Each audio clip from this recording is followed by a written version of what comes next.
приходя на застолье, в первую очередь, что вам нужно? Вам нужно так оценить стол немножко.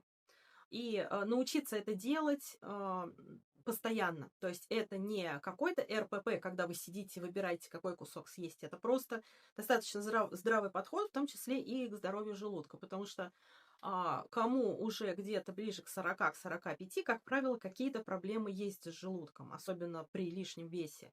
Это либо какие-то изжоги, либо гастриты, ну, они практически у всех есть. И мы уже не можем, как в 20 лет, позволить себе съесть вообще все, что мы хотим, без последствий.